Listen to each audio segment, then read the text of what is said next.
Chris, how are you, mate? Very good. Thank you, Mac. How are you? I'm very well. It's 1:30, isn't it? Yeah.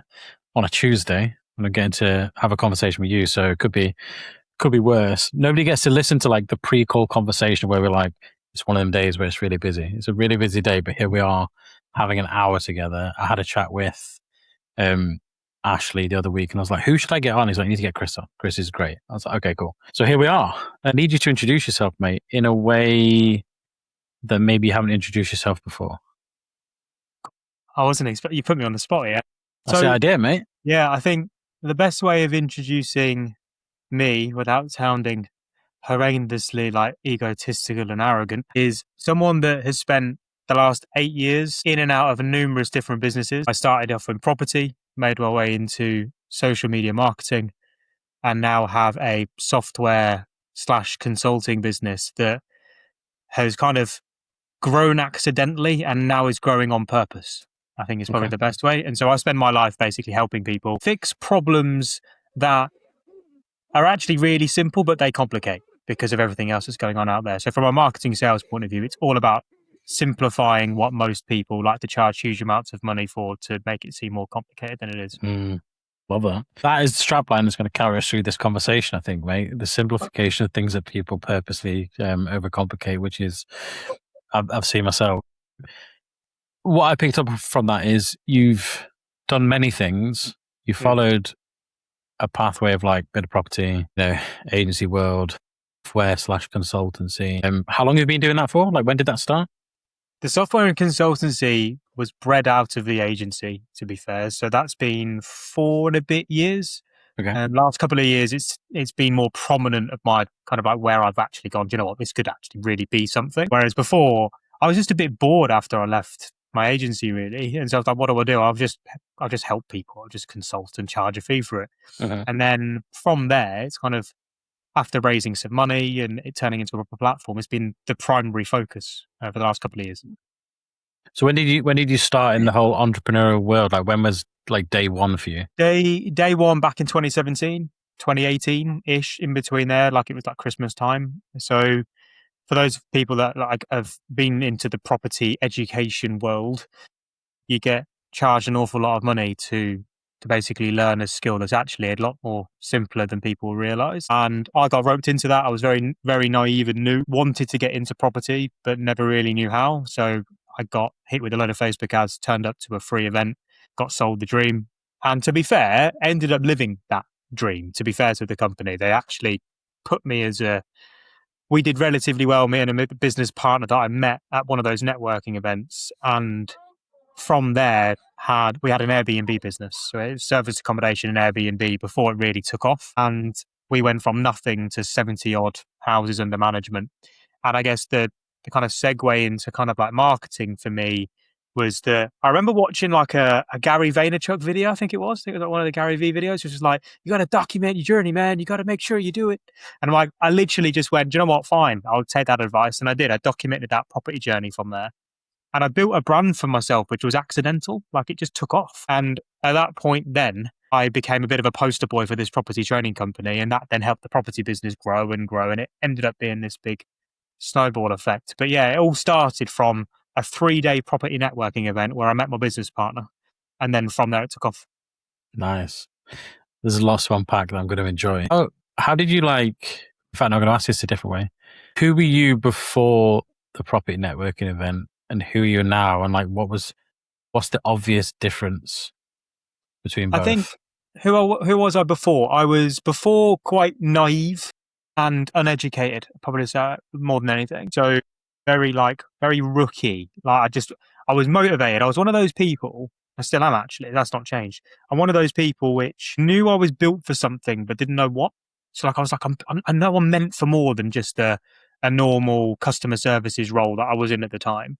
And I was like, I just don't know what it is. And so I was like, well, whatever I put my mind to, I've typically made a success out of, even in that brief time from 16 to 21. I was like, I just need to find something to put my mind into, which is going to make me money, because that was all I was motivated by. And then over time, how it shifted is that I am a person that believes that money does make you happy. I'm not one of those people that says money doesn't make you happy. Like it's really contributed to my life, to be fair. But it's meant that I've got more choice more than anything. So it's less now about how do I make more money. It's more about, and it sounds quite cliche, but it's genuinely true. Like, how do I add more value? Because as a consequence, I'm going to make more money and then I'm going to have more opportunity as a result.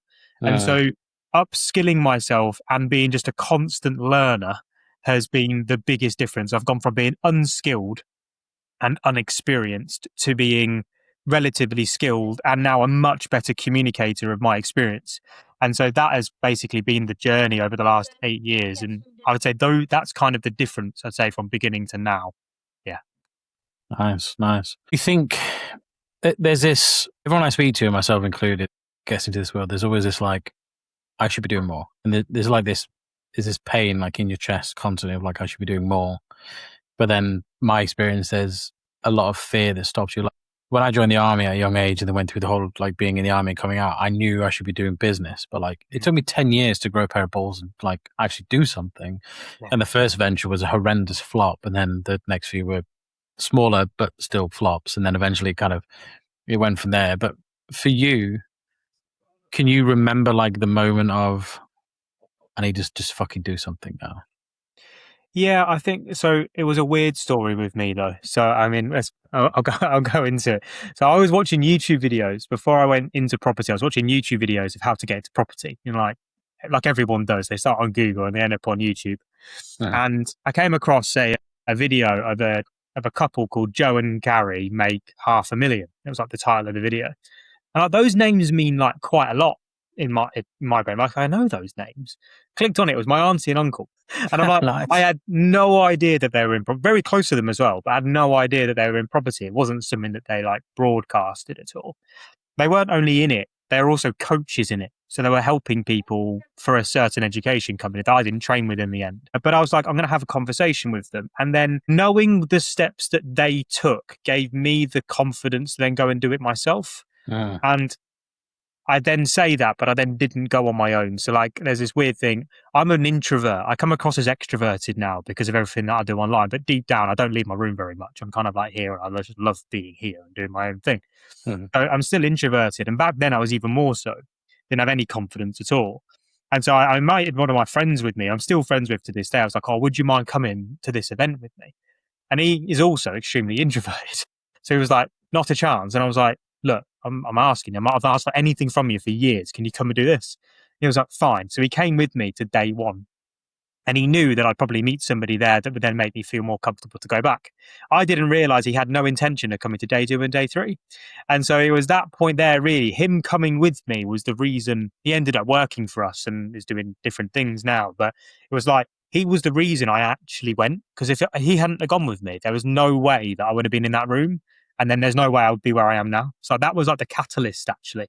It was somebody else having the confidence to go, so I could then hold on to their pocket almost, you know, like Teabag, like on Prison Break. I don't know if you've watched it. Like take me in with you. It was like one of those scenarios, actually. And yeah, I'll never forget that. But yeah, he was the catalyst. Actually, he was the catalyst. It's fascinating you say you're an introvert and you come across as an extrovert, because like I am a huge introvert, so I like do the podcast to force myself out of that, to have more conversations with people, to share those learnings, but also like selfishly to learn things myself along the way. And it's fascinating you say that, because I would probably do the same. Like I wouldn't go to an event by myself. Like I need to bring somebody with me. And I went to an event a few years ago with a guy called Pete, and he did these events in London. And I was like, just go on your own. And it was the best thing ever. Like I went and met with these guys. It was all like men's work. It was like the whole thing was great. The whole brotherhood vibe. Like it's like being back in the military again, but without the borderline illegal banter that you kind of have when you're in the military, which obviously might be a good thing. But like me years ago, same as you, but like I'm not doing that on my own. But I need to do something, which I think really highlights a point that like sometimes, especially as an introvert, you need to kind of lean on people a little bit more. And you need to have your people that will kind of just back you up a little bit. Like my missus is like, I would say she's an extrovert. She would just be like, let's go do this thing. And like some of the kids are extroverts, and they'd like, I have a son who is 12 now. He'll just go and talk to anybody. We're on holiday. We're going to see family in Germany, and he'll just go and play football with a bunch of Germans. And I'm like, I would never do that at that age. Yeah, I'm like, no fucking way. How do you think you still are an introvert actually, or do you think that like you kind of sit between both because you know you need to for the business, or like Still am I way introverted. off? Yeah, Okay.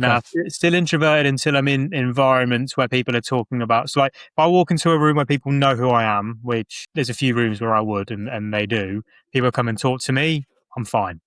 You wouldn't classify me as introverted at all. But if I walk into, like, you put me in a nightclub environment, I'm like hiding in a corner. I'm like, it's just not my place. So like I Yeah. would then the real introvert of me would come out in that place. So my environment determines whether I'm introverted or extroverted is how I Uh-huh. found it. Yeah. Yeah, you put me in like family environments, extrovert. I'm like all in. I absolutely love it. Like I'm with people that I trust. Like I love it. That's been a big learning for me. I used to trust everybody when I first met them. Now it's like you earn the trust because I've been screwed over that many bloody times. So that's been a big thing for me. So yeah, to answer your question, I am definitely still an introvert. I'm not extroverted until you put me in an environment where I feel comfortable, which I think I've spoken to a few people about this, and a lot of people are the same. Like Yeah. we're like really hidden away until you get beyond those walls, and then when you get into our environment where we're like, well, there's a beer going, whether you drink or you don't drink, whatever. But when you're in that place of comfort, like that real version of you almost comes out, which is what I like to try and put myself in as much as I can, because otherwise I find that that's where I enjoy life the most. I don't enjoy life being introverted and closed off. I like being in the environment where I'm like, this is my personality, this is who I am, this is what I'm about. It just takes certain places for me to be comfortable enough to do that. Yeah. Couldn't have said it better if I tried to explain it myself. I think there's this, I can think about it. So like if I go meet an old army friend in London, there's a version of me that will come out and I'm like, oh, you still exist. Okay, cool. Like you're still that guy that like is a little bit rambunctious, a little bit wild. Do you think from your experience being the introvert can negatively affect the way you can grow a business, or do you think there's like a kind of hidden superpower in it? Whether there's a superpower in it, I don't know. I think it's definitely held me back in certain areas, like without a doubt. It's definitely been something which I've been fighting at times, especially early on. I'm like, why won't you just go and do that? Mm, What's the thing that's holding you back? Like when you go there, you know that you enjoy it. And when I was first spoke on a stage, because we did so well, like, I'll come and speak on stage. I'm like, are you joking? No, not a chance am I doing that. But then when I did it, I'm like, why was I worried about that? Like, there was nothing. You're just talking. It's not an issue. First ever podcast I ever. So I had my own podcast that I started back when obviously everyone started a podcast when in 2019 and 2020, didn't they? yeah, And like I started one and I shit myself at the beginning. But then when I got into it, I'm like, I absolutely love having conversations with people. Why can I not do this now in person at the same time? And so, do I think there's a superpower in it? I don't think it's a superpower. I think it's held me back more than it's been an advantage. mm, However, the feeling that I've got of overcoming the introvertism, whatever the word is, that feeling, if I could like put it in a bottle and hold on to it. Like that feeling is actually what's given me more motivation at times. I'm like, I know that if I do this, I'm going to get that feeling. And I've got a very addictive personality. So that sort of thing for me then became something that I chased and it then helped me. So whether it's a superpower or not, I don't know, but that's kind of how I would probably best explain it. Yeah. yeah. No, I feel like I'm just having a conversation with you for myself at this point, so I know people in the audience will will enjoy it. But I can really relate, and I think you have to like I have to force myself to go like down to London and meet up with guys often just to have conversations because I learn so much. Because I will just sit here Yeah. Yeah. 7 in the morning to like 5, 6 now. I'll just sit here at a screen working, and then So easy to do. yeah, and then you realize like you have moments where I don't know, maybe I don't know. You might hope. I'm kind of hoping you're like, yeah, I get it. You'll have moments where you just sit and you're like, what the fuck am I even doing? Why am I even doing this? This is bullshit. I'm just going to Yeah. quit and do something else, which is never the answer. But I think the answer really is pushing yourself into more of those environments where you know the happier, more expressive side of you comes out, right?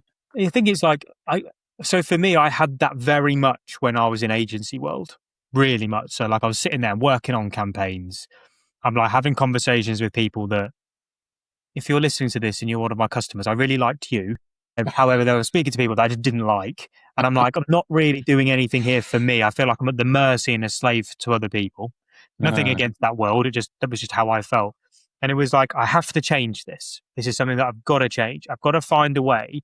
Like I am at my best in these environments where I'm talking to people or I'm up speaking now or I'm training someone. Like that's where I get my flow is a bit of a woolly word in it, but that's where I feel at my best. And I'm like, I've got to try and find a way because I know that if I showcase that version of me, not only will I be happier, I'll also make a shed ton more money because they get the best version of me rather than someone that's just clicking buttons behind the screen. And so I that was one of the biggest points I got from the investor in our company is also a mentor of mine. And he was like, why do we just not move you over here and do these things? Because then you'll be a lot happier and you'll have a lot more space to think. And I think that was the transition for me because I felt like that. Man, I still get times now. It's far from perfect, but like I definitely had those moments more. I'm like, I have to try and figure out a way of like putting myself in a place where I'm actually smiling and enjoying the work that I'm doing because I will just sit there, like you. I would just sit there and go, why am I doing this? Like, I can't just be doing this for money because I can make money in far different ways. yeah. There's got to be and it's either a default so for me, it was comfort. Like, this is just what I knew how to do. And it was more uncomfortable making a change, but making that changed just gave me my time back, which was it's the biggest thing for me. It was huge. Is there a learning from, you wouldn't have had this before, obviously, because you stay in these, like, I'm not going to call them ruts, but you stay in these ways of being for so long. Yeah. Was there a learning for you that you can share with people? You're like, if you feel this way while doing this thing, you need to go and do this other thing instead. Yeah. So again, this isn't my advice. This was some advice that I got given and it really helped me. It was originally tracking where my time went. And then so this is going to sound so boring to so many people, but genuinely it really helped me.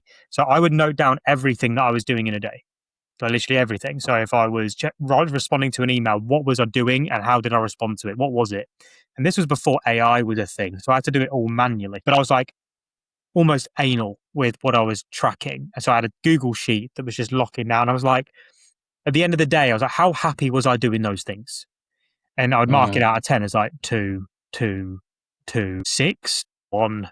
And I looked at this, I'm like, I'm spending all my time doing shit, basically. And I'm like, why am I doing this? Like I was happier in a sales job, genuinely. When I looked at the work and I was like, how happy was I earning 40 grand a year? Like we were doing over 100 grand a month. And I'm like, I was happier though when I was just working 9 to 5, able to go on 2 weeks holiday every single year and leave my laptop at home, company car, unlimited fuel. I was happier then doing that work. And that is not the reason that I started doing it. I didn't start my business to have a line full of twos throughout the whole day. Like, what would need to change for me to be able to do it?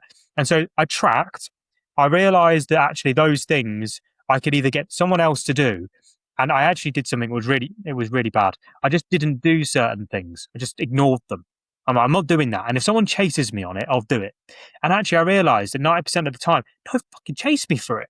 I'm like, I'm doing this and there's adding no value because no one even realizes there's actually a thing. And so then I got about 30% of my time back from just not doing things that I thought were valuable that no one else appreciated.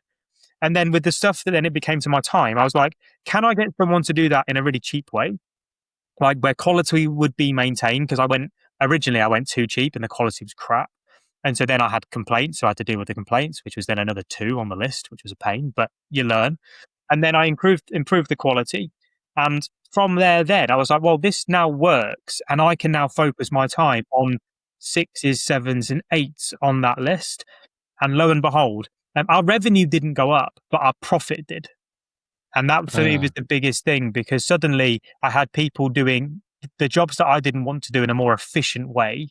And therefore I could focus my time on maximizing profitability, even though I was spending more on stuff. There were so many things where I was just setting fire to money that I just didn't realize until I had the time to look at it. And yeah, that was what I did. And it changed everything for me. Genuinely, it was boring, painful, but it was bloody good. Because I definitely didn't think or wasn't aware of what I was doing every day. I was just letting the days happen to me.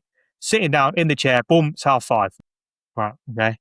What have I actually done? And I've done work, but it's not actually progressed my business any further forward. It's just I got to a point where there wasn't growth. It was just win business, lose business, win business, lose business. And I would just stay and every business I find has this capacity level where unless you make a change, you will never get through it. You will just be fighting to stay where you are.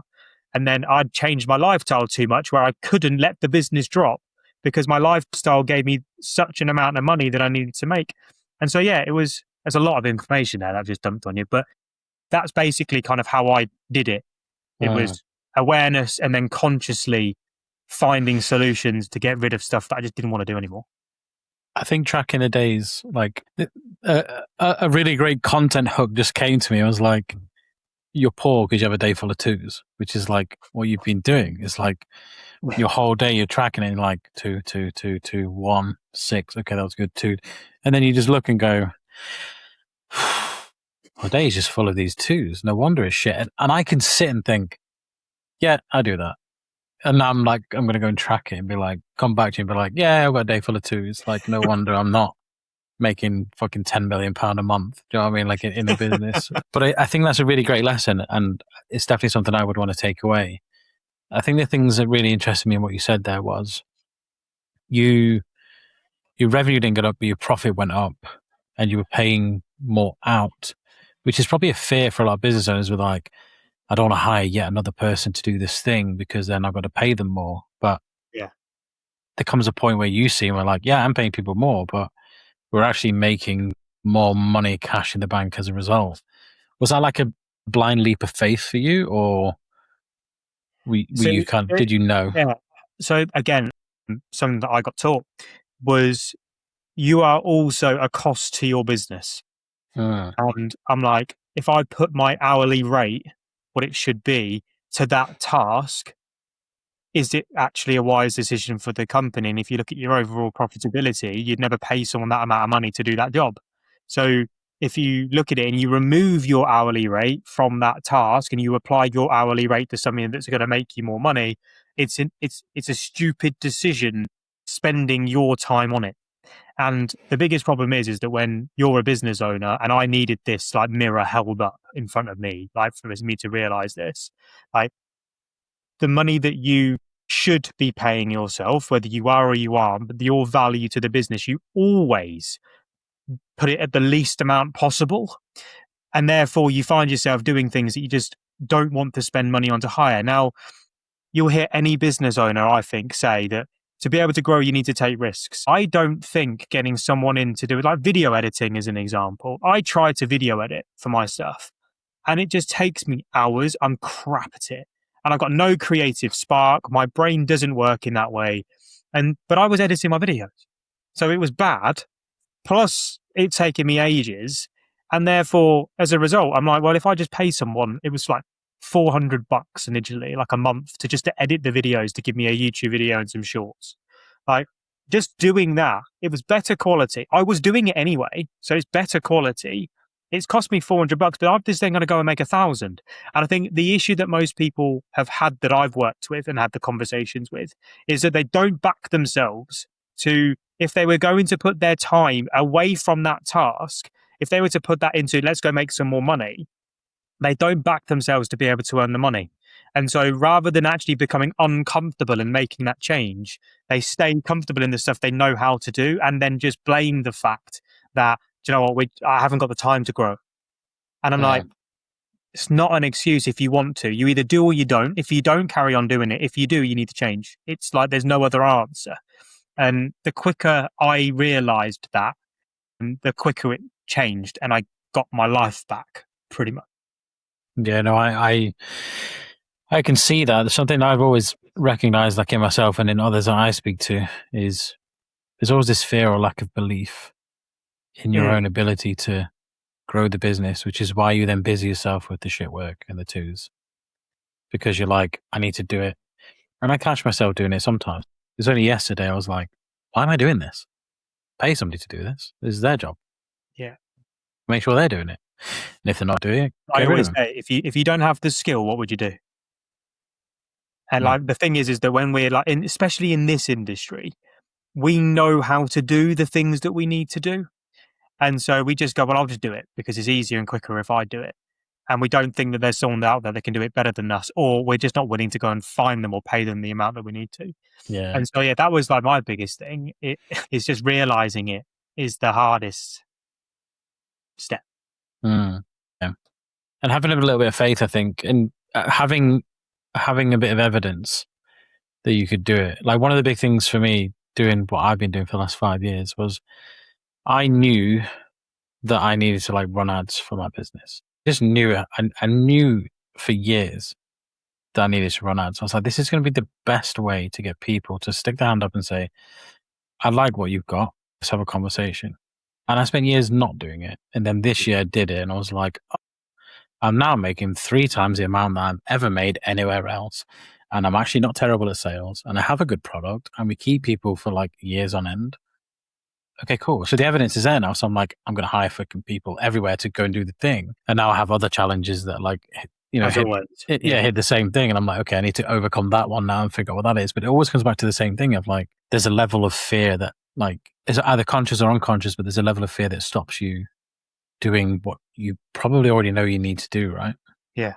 Yeah. And that's, I think, everybody's journey. And so, like, the reason I think I've been around for so long doing this, giving people advice for so long, is because I realize that everybody's business and life is different. And so, actually, one person that I was talking to this morning, as an example, who is like 6 months into starting their company, they're going to have to do everything at the beginning because they haven't been able to raise money. It's all bootstrapped and they have to do the tasks themselves. But that's fine.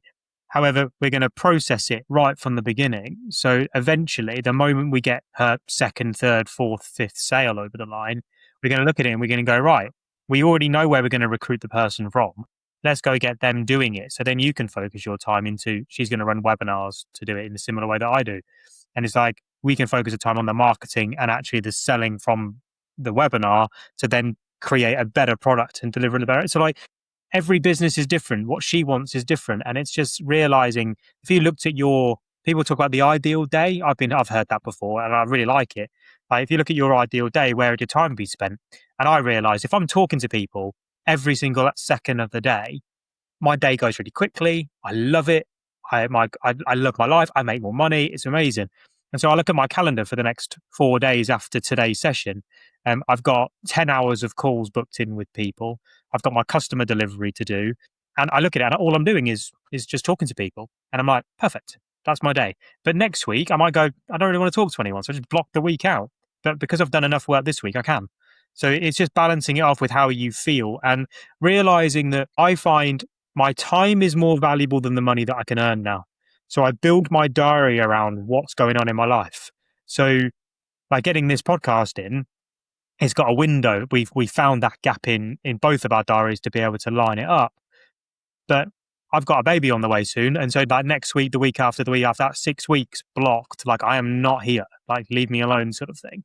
And I'm able to do that because I can communicate it, plan it out. And the business is set up in the way where I can do that. But I've been doing and setting that up for the last 2 years. And it's taken me time to do it. That's a plan. And people talk about business plans and planning all the time, but they're really like important if you've got things in your life that you genuinely want to be able to step away from your company for. I find so many people are just trapped inside their businesses and they're like happy to until something happens where they can't. And then it becomes messy and really difficult. And then you end up hurting your personal life over your business life. I'm basically just talking through my life story at this point with it, but that's literally what I've lived. And so this business, it was about my life first. I just need then do whatever I then want to do to fill the rest of the time up with how to make money or how to help more people. How do you design a business then? Like what's the time frames and the step by steps? If you, let's say I'm listening to this now and I'm like, I'm going to go start a business and I want to start a business that doesn't require me to succeed and it's going to make enough money. Like what do I have to do first? At which point should I consider enacting that plan where I'm not in the business? Like I know that's quite generally speaking, and every business is different, but like, yeah, generally speaking, how do you think you should or could do it? Yeah. So the way that I do it, especially if you want to do it so it doesn't rely on you, is you stay away from service initially. So you look to productize the service as much as you possibly can. And so like whether it is a physical product, an info product, or an online product, whatever it is, and the productization of I'm not selling me here and me doing everything. I'm selling the product. Like this is the thing that you're buying, whether that is an actual physical product for an e-commerce business, whether that is a PDF download, whether it's an online course, whether it's a whatever it is, you productize it is the first step. Because if you go into the service world, you then have to go on to people, and then you're selling. What ends up happening is you end up selling yourself because you don't have your people. And then when you then go to build it, so this is what I had in my agency, I had to move away from, you're not buying Chris Taylor, you're buying my team that are going to deliver this. My team implement the strategies that are up here that I've come up with, and I've trained them to deliver. Completely different sell to you're buying me managing your campaigns.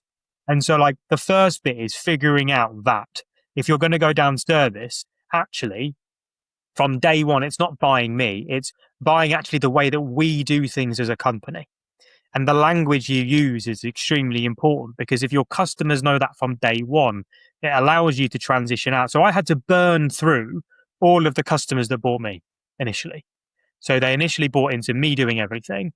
And as I brought in team members, so we had a team of 14 at one point, and like I had to transition through to, no, you're not buying me. I've trained these guys. These guys are world class at what they do. They have better skill sets than me. They're all specialists in their own area, but I've trained them in the way that I look at things. And so you don't actually want me on your campaign. You don't want me anywhere near it. You want them on it, because they're the ones that do mine every single day.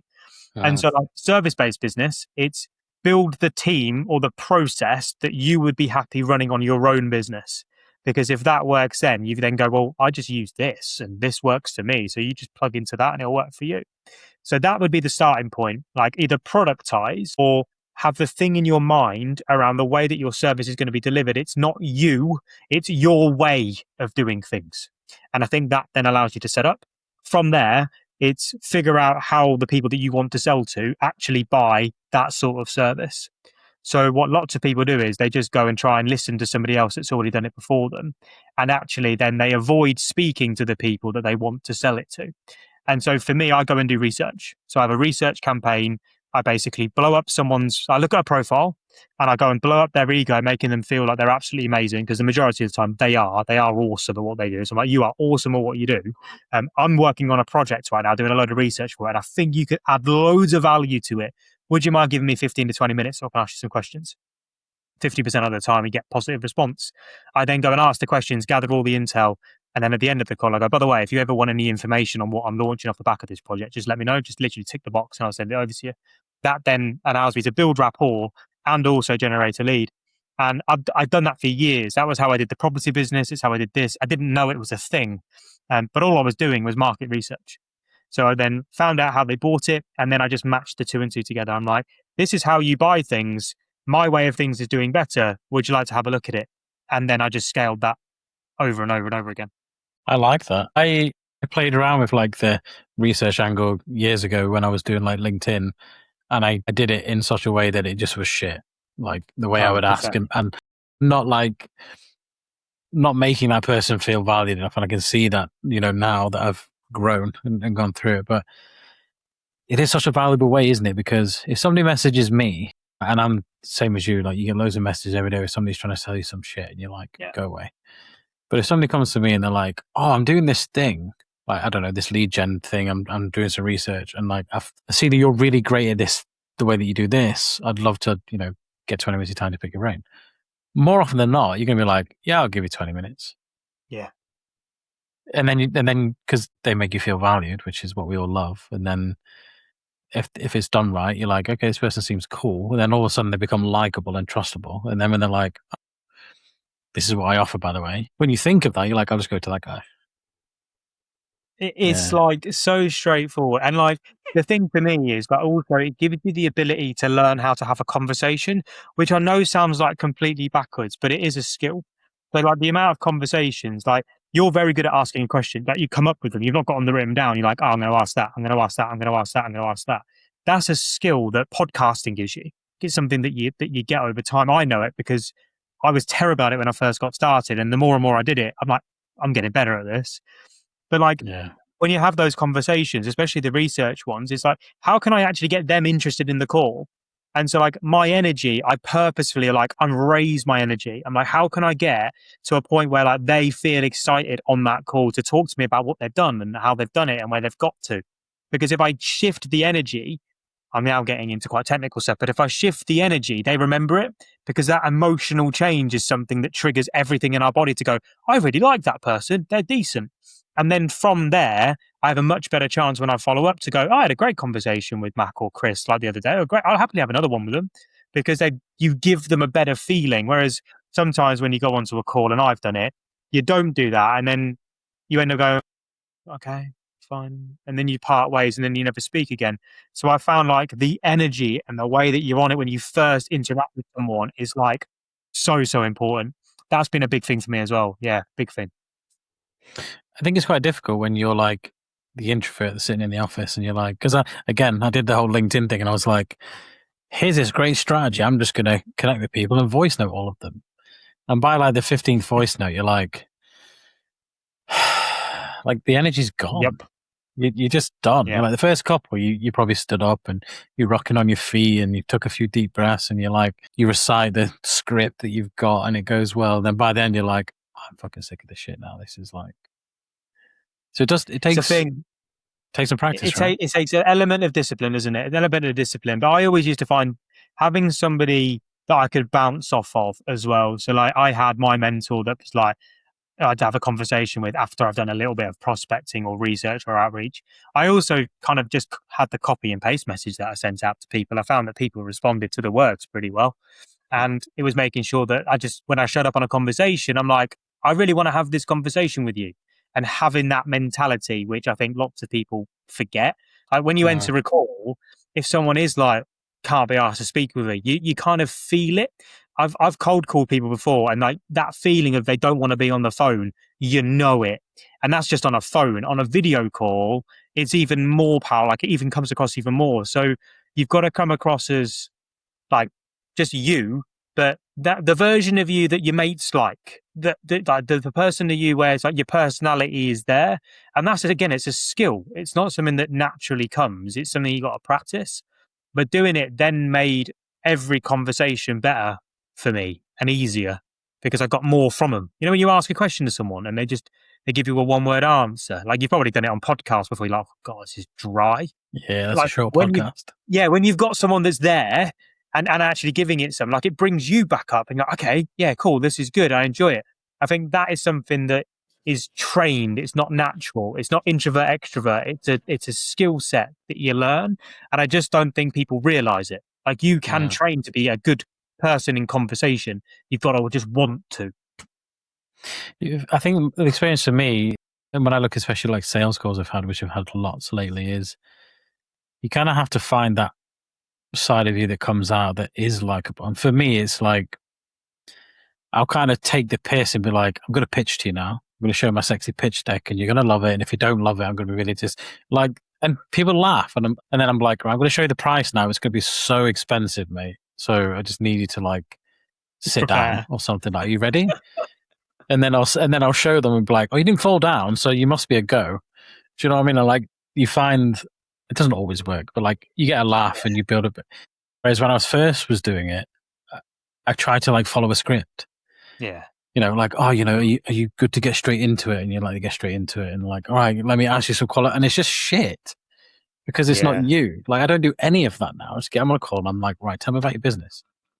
Where are you at right now? Why are you thinking about doing this?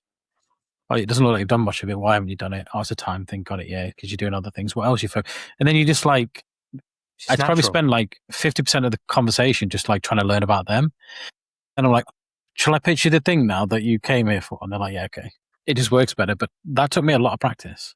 And it's a realization is what I found. Like sometimes you've got to realize your own way by doing the things that you're like, this does not work for me. And do you know what?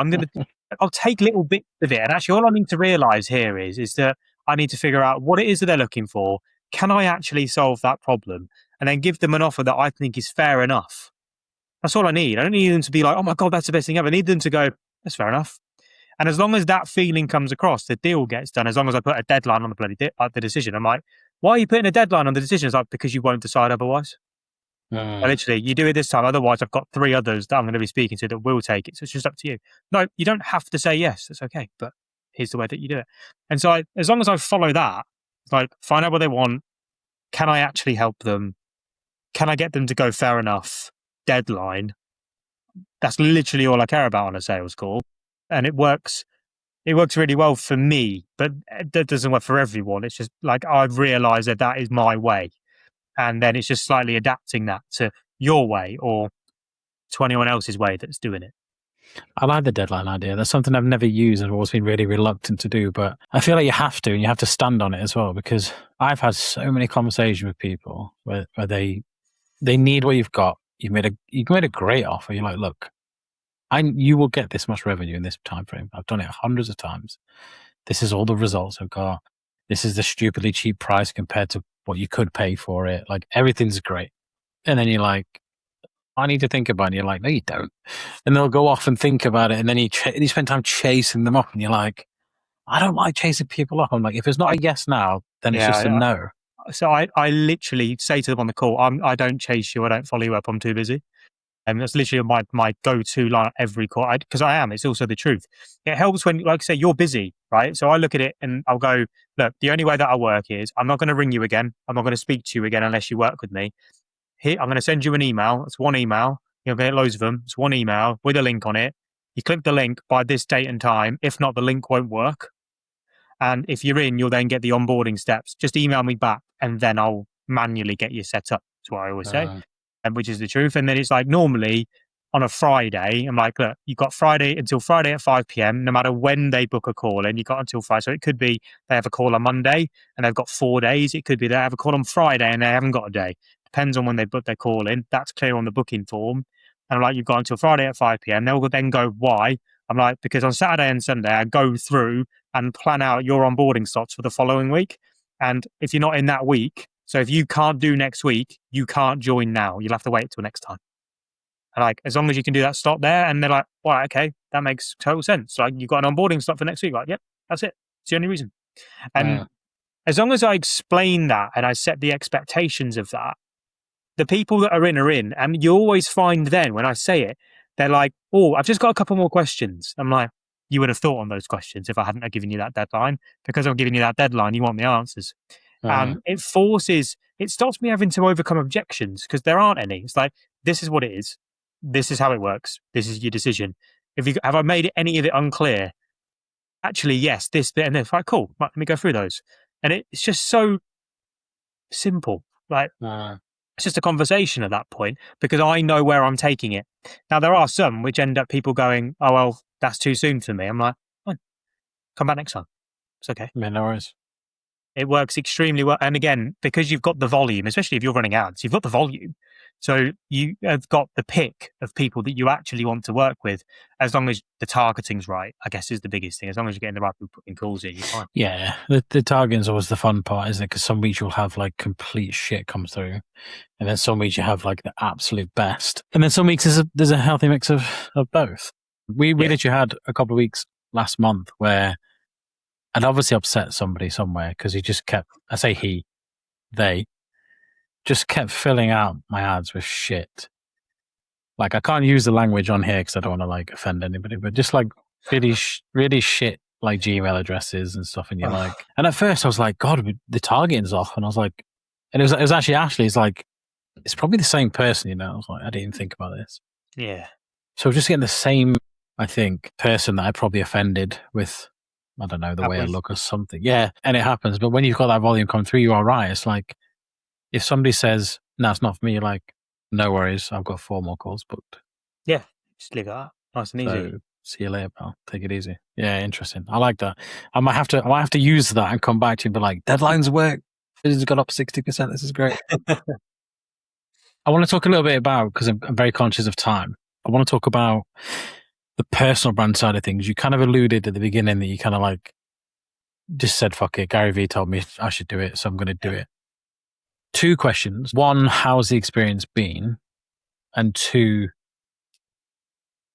do you think that it's essential in this day and age to have some kind of personal brand to grow our business of worth? how's it been? Horrible at the start, because I just basically had this, it wasn't even actually true, but I had this feeling in my mind that everyone else was like judging it. Like, what are you doing? Like, almost like laughing at you without laughing at you. That was how I genuinely felt. It was real. That was a tough bit. But then when I started to get success with it, it became extremely addictive, because like that feeling of like, oh, people are liking what I'm doing. Oh, there's a few people that aren't, don't like them.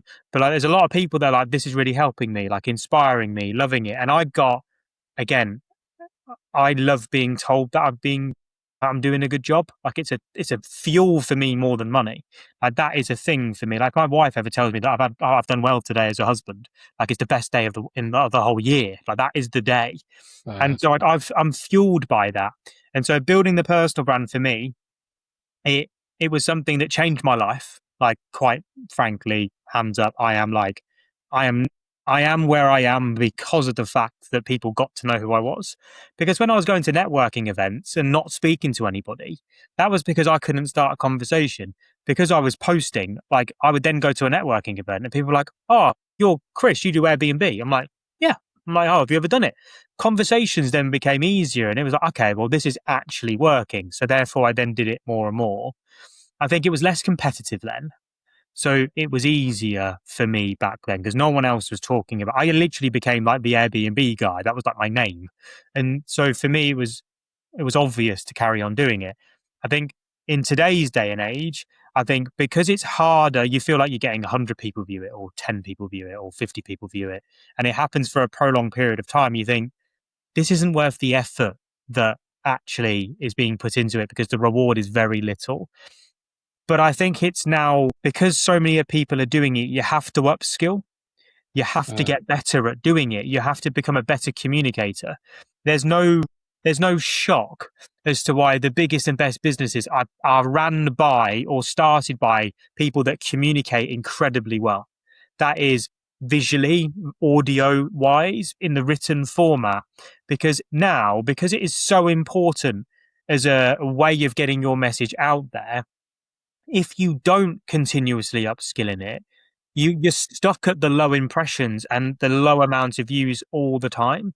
And it therefore means that your cost per lead is going to be higher eventually. Your cost per customer is going to be higher. Your conversion percentages are going to be lower unless you upskill in those areas. And so for me, is it mandatory? Yes, but not because of the results that it gets you. I think it's a commitment that you make to yourself because it forces you to have to get better in the areas that make business easier for you.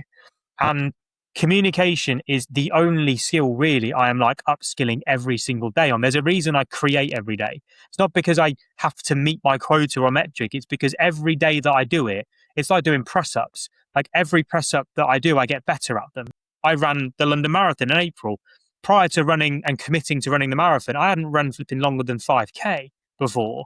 But like the reps made me get better. And now, like whenever I come onto something, like because you learn how to communicate, and it's weird now, there's a skill set of clipping. And so I now communicate in clips almost with the way that I talk. It's like soundbite, soundbite, soundbite, soundbite. That's not something that naturally happens. I've trained in it. And that then allows me now, when I'm creating longer form content and turning it into short form content, it allows my editor to now know that he only has to listen to me talk for a minute or 2 minutes, and he's got 4 different clips that he could then take. So yeah, is it crucial? Yes, it is. Is it mandatory? It's not mandatory, but it helps unless you've got money behind you. So the only reason I wouldn't go personal brand is if I'd gone and raised 2 million quid, 3 million quid, 10 million quid in a round of Series A funding that allows me to go business brand and put serious budget behind branding and not advertising budget in terms of lead generation and performance marketing, like all branding. Then it allows me then to not worry about who owns the brand. Like it's just the money behind it. Then even then, the personal brand would then help it even further. So yeah, for me, changed my life. And yes, it's mandatory. Take that. I'll take that. Look to the clock as we go, and I'm like, we have minutes left. I was like, this is not where I want to end. Gonna have to get back on and do like a 2-hour podcast, maybe like a face to Hopefully, mate. face in the city or something. I appreciate all of that, mate. I appreciate the time that we've had together and the conversation. And there's definitely some sound bites on that are going to come out 100%. Where can people find you, mate? Where can people like tune into your journey and what you're building? So yeah, I'm Chris Taylor online pretty much everywhere. So Instagram, Chris Taylor online, LinkedIn, Chris Taylor online. If you type that in, I will come up. I'm christayloronline.com. That helps as well. Like that's where I put all of my kind of like resources and stuff. So yeah, Chris Taylor online. That's the best place. Anywhere on any platform, I'm there. Relatively simple to find. Awesome, mate. I appreciate your time. You take it easy. Pleasure. Thank you very much.